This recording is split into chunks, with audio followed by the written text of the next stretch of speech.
Thank you, Shobhita. Thank you, everyone. I think we follow the same usual pattern of our fireside chat. So we'll start with a couple of questions, and you can ask us questions, and we can move back and forth.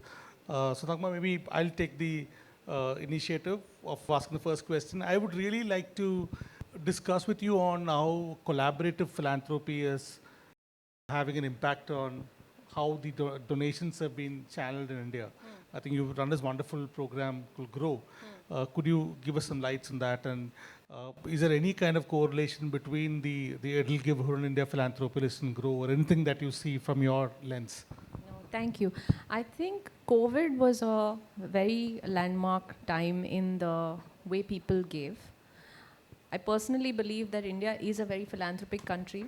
We have philanthropy in our religious beliefs, we have philanthropy in our social context, and people give, but they give quietly, they give to their help, they give to their native places, they give to their poor relatives, so that is a practice. However, it is fairly isolated. It is also undocumented. Even the larger groups that were giving largely in isolation, and then COVID happened and it almost overnight engineered collaboration. People were very, very focused on solving the problem instead of, only thinking about what they're doing. So I believe that COVID showed us what was possible. See, one interesting trend that we saw was for the first time the environment and sustainability, wherein climate forms a backbone. It's taken the third spot in terms of number of donors, right? How have you seen that evolution of causes? And there was a question asked by one of my friends in media here that why is healthcare and education still the top two costs in India? It's been like that for so many years since the time we launched the list. But it's also interesting to see more long-term, maybe not long-term now, the climate's taking a number 3 spot as well. Yeah. So would love to hear that. So see, education and healthcare will be the top causes. One, because look at India, we are a younger country. These two needs are very, very high. Our healthcare systems and our education systems have to cover more ground. We cannot rest until the last child in this country is educated and has some kind of healthcare access, which we are fairly distanced from right now. The second reason why these two sectors get a lot of philanthropy is because that's also easier to see, give and count and kind of see the impact on. That's why vaccinations, access to hospitals is something that is fairly popular. It also gets you directly in touch with the beneficiaries or the poor directly. So that is a real thing. Environment sustainability has become, like I said, firstly that we have to give due credit to Zerodha, to Rain Matter, to the Kamath brothers to come out and announce it with a bang that this is what they will own. For the last few years, I know a lot of people have been thinking about it, but not knowing or not having enough information to be able to execute it. Because India traditionally was not really doing it. But it's become like now suddenly fairly cool, which is a good thing. I see the climate funding in India to fairly increase, to go for nuances. The fact is this summer we had a heat wave that killed people for the first time. We had documented killings. The north was exceptionally hot. That also has added to the realities of how funding is moving. So we will see these causes. If you ask me, I think differently, different abilities, environment sustainability, gender, is something that we really do need to focus at additionally. One question that I have is, if you look at generally the philanthropy trends in the country, right? I think when the wealth creation happens in a particular state or city, the philanthropy really is focused around where that entrepreneur wealth creator is coming from. How do you, but then there are also states in the country, like northeastern states, there are not many enough wealth creators compared to the rest of the country, right? So how are those regions getting benefited, or is it through NGOs? Just love to know. See, they are not. Okay. Like, for example, the Northeast gets less than 1% of philanthropy, all right? Maharashtra generates the most CSR funding. It also gets access to the most CSR funding. So where we are, we see those problems, we fund those problems. That is the reality. If you see the human disparities of the Northeast and similarly very interior areas of the country, they are abysmal, but we have no access to them. And I'll give you a small anecdote. We had opened applications for 100 slots for small NGOs across the country. saying that we will fund them for non-programmatic work. And we wanted the Northeast and the farther states to apply. And we actually made calls to the Northeast to ensure that they get it. And the responses from not one, not two, but almost all was, but will India give us money? All right? And I am not kidding you, and this didn't come from one, because there is a feeling of being neglected also. There are parts of this country that do need CSR and philanthropic, funding. I do believe that this is not entirely the problem of the giver. The problem is, are we making that information available? Is the sector being able to provide information for good decision making? And the answer is not really. So EdelGive is dedicated to bridging that information gap and ensuring people do give collaboratively, people give beyond the geography of their interest also, because they're informed, not out of force. About sustainability, how you are ensuring that the fund given for say 3 years or 4 years, and after that somebody takes it over. So do you have something to work around that? Yeah.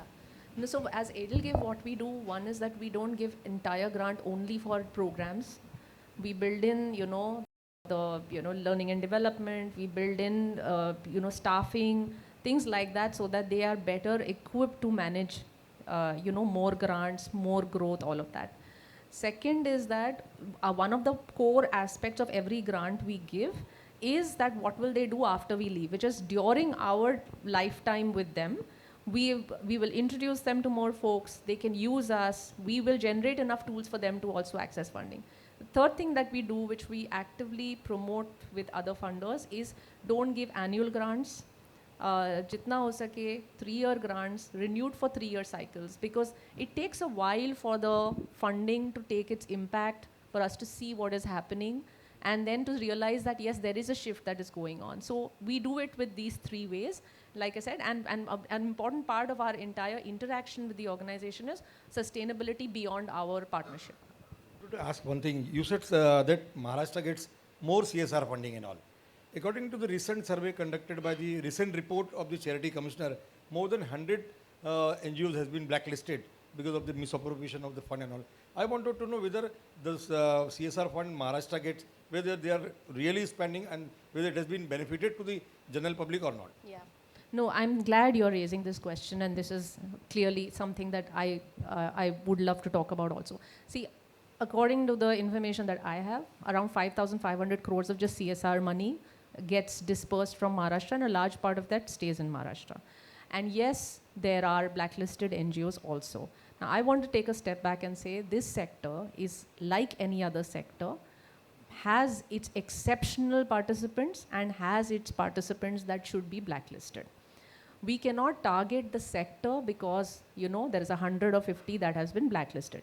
The number of participants, the number of NGOs who are doing good work is far, far, far bigger than the ones that you see blacklisted. The amount of governance that the sector has, the amount of regulations that we have to follow, the fact that they are identified and that they are blacklisted means that there is a process that is at work also. What is needed in the sector is institutions who will help you audit, who will help you make good accountability, help you get the right information in the right place, so that any kind of unwanted behavior can be tracked in time. When unwanted behavior is tracked in time, it should be looked at as a good sign that the sector is robust and it's kind of doing its job, instead of saying कि सब fraud है. Because अगर सब fraud होते तो honestly India यहाँ तक पहुँचता नहीं. We don't even realize the amount of work that is being done in the grassroots invisibly. Like COVID के time पे, what did we all do? We looked for the NGO, we saw that system work. So the system largely works. And yes, there are some black sheep, but we should not think that the sector is black. Does that answer your question? Yeah. Okay, I would just try to point out a trend in the list. We have about 21 women in the 2024 EdelGive Hurun India Philanthropy list, and 2 in the top 10 as well. And have you been, through your work, you discuss with a lot of families and institutions, and what is the role, how is the role of women in philanthropy, how has it evolved over the last 10 years? Is it becoming more profound? Are they more decision making happening? What's going on? See, again, unfortunately, the problem that exists with women in other businesses is the problem that exists with women in philanthropy also. A lot of times when you see, and I say this with, a slight amount of sarcasm, even when people see a woman philanthropist, they will say, हाँ पैसे उड़ा रही है. There is a lot of that kind of brushing her under the carpet that does happen. But today, in the last 10 years, I think two people, in fact, that I will credit for, staying there consistently and staying strong is Anuaga and Rohini Nilekani, and both of them have made it to the 10 list. They have consistently been there, they have put their wealth, they have identified their issues, and they have gone after it with a passion that is like any other person, not woman and man. And I think that is also bringing out more philanthropists. Women in philanthropy are a huge asset. Women bring in what it takes to understand the complexities of why some things don't work and why things work, and also understanding how to spend in a way that it will it will do its best. So for me, it's a great news that 21 women are there. Again, I hope that out of the 1,000, we have a 50% participation of women also.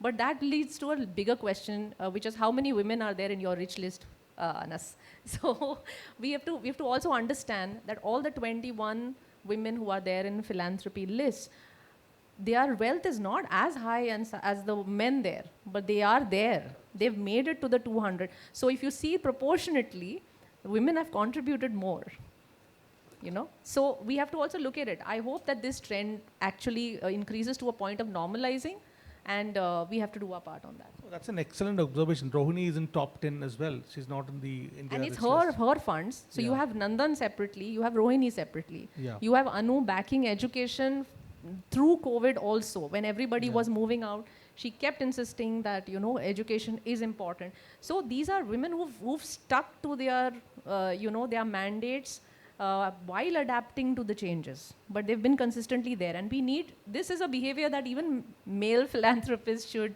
embody, which is you have a mandate, go after it with your money, with your influence, consistently and repeatedly.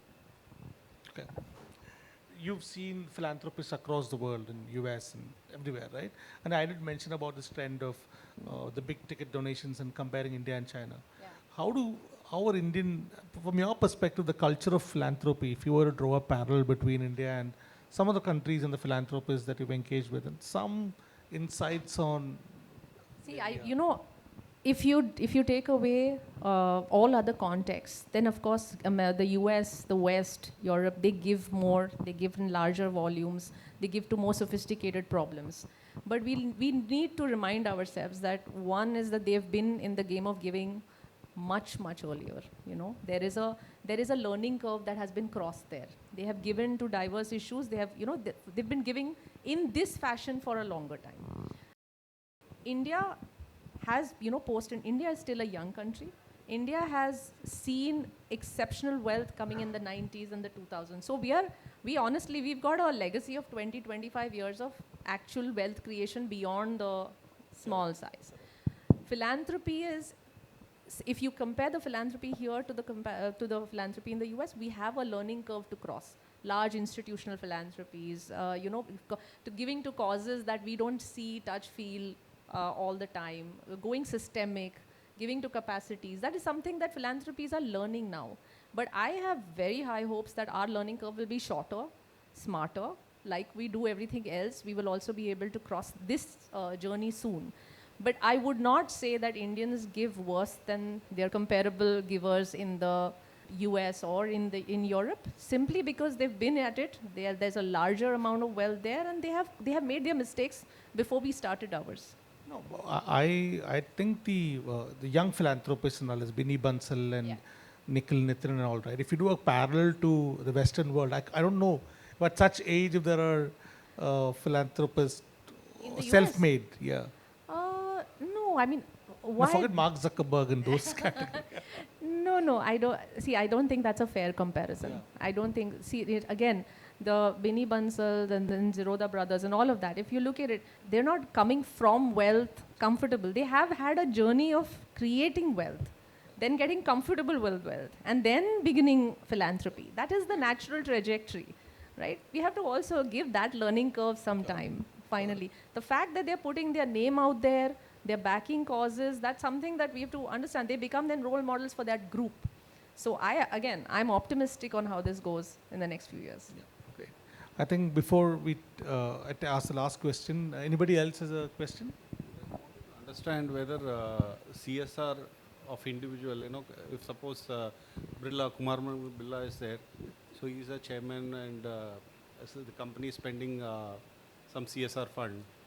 So that does it include in his name? So we take it proportionate to ownership and add their private philanthropy as well on top of that. Oh, achha. Yeah, so that's the methodology. So we take the CSR proportionate to ownership, and also if they have any private donations, that will be added. So this 407 includes Mukesh Ambani's Reliance. Correct. But proportionate to ownership, that's the, yeah.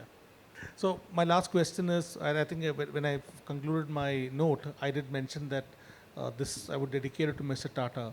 And Naghma, if you remember, 3 years back, we launched the list called the EdelGive Hurun Philanthropist of the Century. It's a global philanthropy sort of list, and Mr. Jamshedji Tata topped the list, and the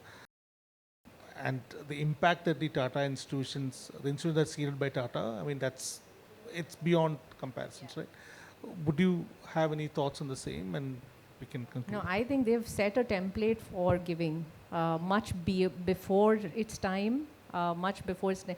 The fact that they gave at a time when nation building was very, very important. They gave to institution building, such beautiful institutions, whether it's the NCPA or TIFR or TIS. There's so many where there's no Tata name and they've funded. There's so much that the nation, is thankful to that group for, because they started when the country needed it most, and their philanthropy was quiet, it was unassuming, and it built for the country. So I don't think there's a comparison. Like in that list, I was not surprised that JRD turned out to be #1 in the world, because really that kind of behavior is far and few. You don't see many like that came in with not just the generosity, but the patriotism to build at a time when the country needed building. And I hope that Tata Trust in today's time also takes that mantle. R&T is gone. We are going to see a change of leadership, and I'm again hopeful that they take this legacy forward. But yes, nation building, the way India seems like that, it's sitting on the backbone of some stellar individuals, and one of them was JRD, and Tata Trust we have a lot to thank for. Thank you very much, Naghma. Thank you. Thank you. Thank you very much.